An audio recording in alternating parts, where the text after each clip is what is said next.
وَلَقَدْ يَسَّرْنَا الْقُرْآنَ لِلذِّكْرِ فَهَلْ مِن مُّدَّكِرٍ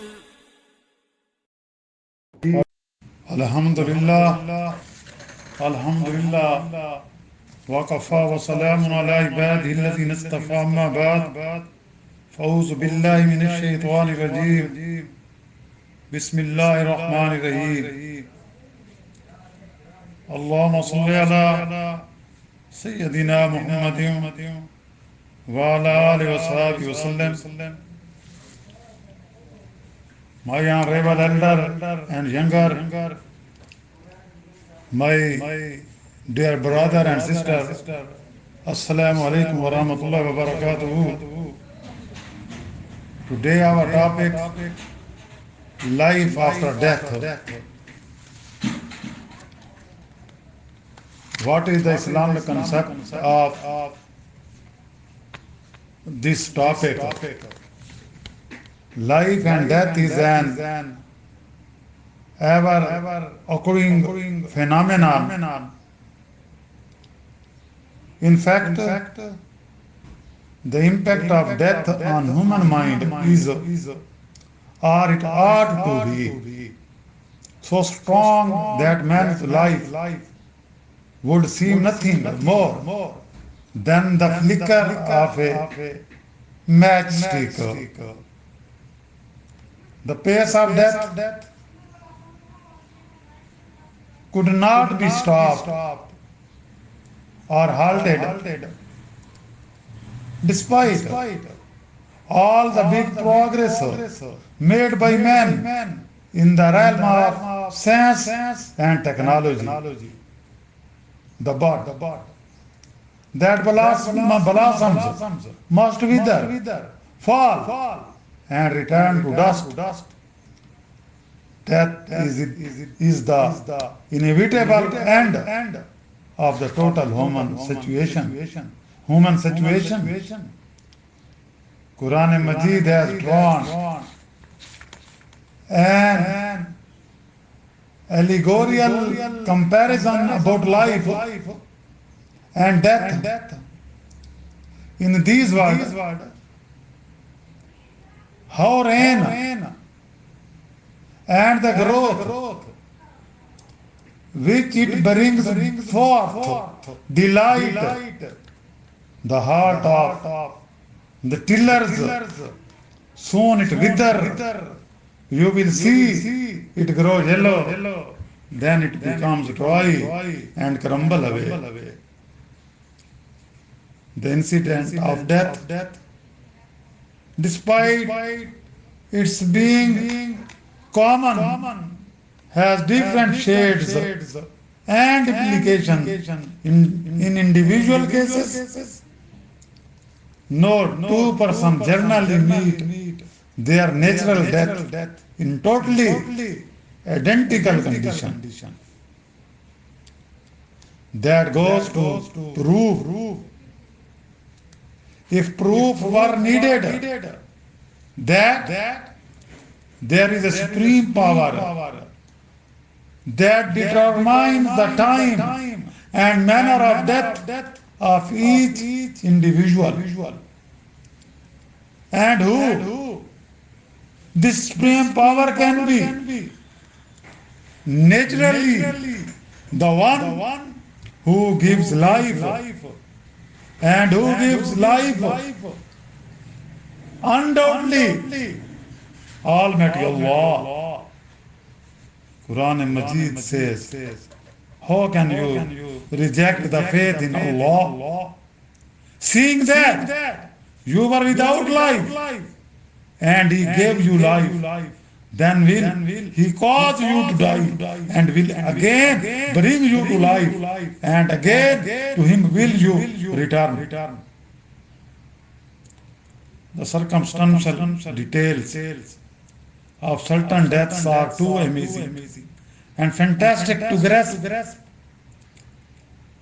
A book titled What a Way to Go has recently come out in the UK which narrates cases of bizarre ending for one major summer food. A Canadian cavalryman in Flanders in 1918 was struck by lightning and invalidated out of the First World War. 6 years later, lightning struck him again, partly paralyzing him in 1930. He was hit by lightning for a third time and paralyzed completely. He died as a result soon after. 2 years after his death, lightning struck his grave and shattered his tombstone. A question arises whether all this was a series of mere accidents. Another episode runs thus: a newlywed couple survived one plane crash that killed as many as 64 persons at Tokyo airport in 1966. They, however, died only 18 hours later when the next plane they took also crashed into Mount Fuji. By contrast, we are reminded here of what had happened in the beginning of 1954 to the famous American novelist Ernest Hemingway. He was traveling by air somewhere in Africa when the plane carrying him crashed. He, however, escaped unhurt. The second plane that he boarded also crashed, but he again escaped unscathed. To escape from two successive air crashes seemed to be a feat of survival out of the common, or was it luck or destiny? Later, in the same year, the coveted Nobel Prize for Literature was awarded to him for his powerful style farming, mastery of modern narration. Eventually, he died in circumstances which smacked of suicide. Neither life nor the death is accidental. Allah, the creator of the world, is the ultimate cause. The hand of destiny is overworking behind the scene of life and death. More important is that death is not the end. There is a life after death. And finally, the day of resurrection, when everyone will be judged by his death of a worldly life. The life of period granted by Allah to the world is only a passing human beings to perform various deeds and to strive for the good as per divine dictates. Consequently, when the day comes, each soul shall know what it had sent forward for its salvation. And the day will not mean the doom of everything. It will be the beginning of a new existence in which the righteous shall receive reward by way of paradise, and the sinner will be penalized in proportion in his wicked deeds of the life of this world in the shape of hell. Quran Majid says, no, you all that.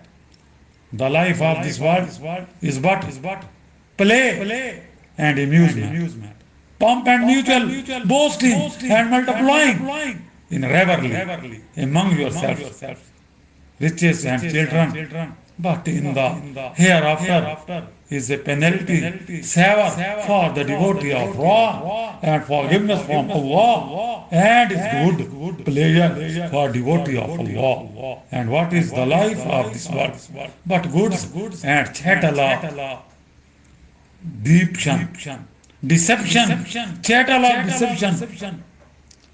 We pray Almighty to Allah, all the Muslim, to give guidance to lead their lives according to the teaching of Quran and Sunnah. And Almighty Allah may all of us give a blessing death when we go from this world to the hereafter. Almighty Allah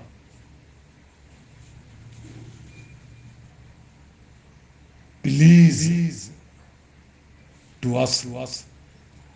May Almighty Allah all of us bless. Wa akhiru da'wana alhamdulillahi rabbil alamin.